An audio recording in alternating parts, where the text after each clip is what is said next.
आजपर्यंतच्या माझ्या गेल्या 35 वर्षाच्या राजकीय जीवनामध्ये मी कधी नियम सोडून कुठलं काम त्या ठिकाणी केलेलं नाही। मागे माझ्यावर 2009-10 ला आरोप झाले, परंतु ते आरोप कुठेही सिद्ध झाले नाही। त्याच्यात अनियमितता होती, श्वेतपत्रिका काढली, हेही आपल्याला सगळ्यांना ज्ञात आहे। परंतु त्याच्यामध्ये मधून एक कॉमेंट्स करून त्याच्यात टार्गेट करण्याचा प्रयत्न करतात। या व्यवहारामध्ये देखील मला अजिबात काही माहिती नव्हतं। माहिती असतं तर मी लगेच सांगितलं असतं, हो मला विचारून ते व्यवहार झालेला आहे।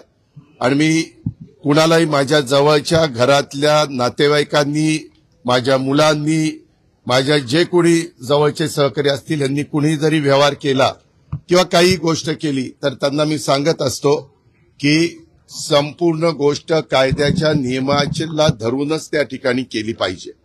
आता या व्यवहारामध्ये मी जी माहिती घेतली त्याच्यामध्ये चर्चा मोठ्या प्रमाणावर सुरू झाल्यावर आपल्या राज्याचे मुख्यमंत्री नागपूरला होते, त्यावेळेस मी त्यांच्याशी फोनवर संपर्क साधला आणि मी त्यांना सांगितलं, जरी माझ्या घरातल्या जवळच्यांशी संबंधित असणारा हा विषय असला तरी तुम्ही राज्याचे प्रमुख आहात, तुम्हाला जे काही नियमाप्रमाणे करावं लागेल, त्याची चौकशी करावी लागेल, काय तुमच्या मनामध्ये समिती नेमायची असेल, जे काही करायचं असेल, कारण आपण एवढ्या मोठ्या राज्याचं नेतृत्व करतात ते करा।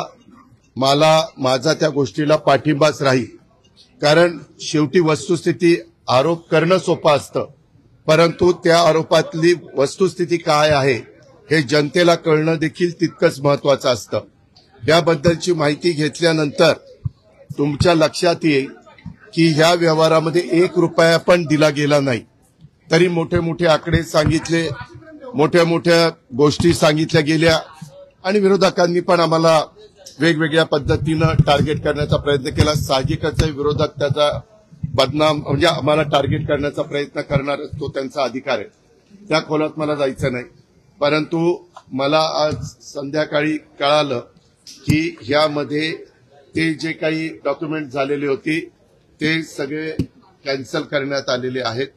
जो काही व्यवहार झालेला होता तो कॅन्सल करण्यात आलेला आहे। इतर वेगवेगळे बाबी आमच्या वेगवेगळ्या भागातनं, मला वाटतं बारामतीतनं पण काही असं झालंय तसं झालंय।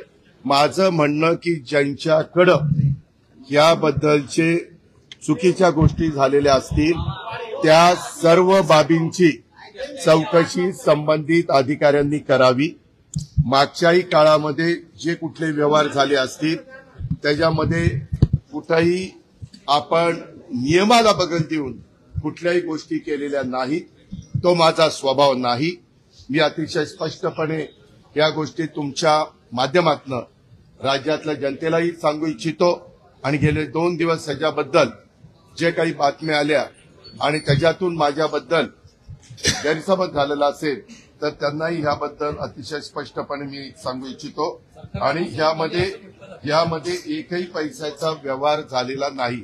आता तो का झाला नाही, व्यवहार झालेला नसताना कसं रजिस्ट्रेशन झालं, ते कुणी दिलं, हा सगळ्या तपासाचा भाग आहे आणि त्याच्यामुळं संबंधित 1 महिन्याच्या आत त्याचा सगळा तपास करतील। बरं, त्याच्यामध्ये FIR पण दाखल झाली, त्याच्या संदर्भामध्ये मला कळलं 2 पोलीस स्टेशनला FIR दाखल झाल्या।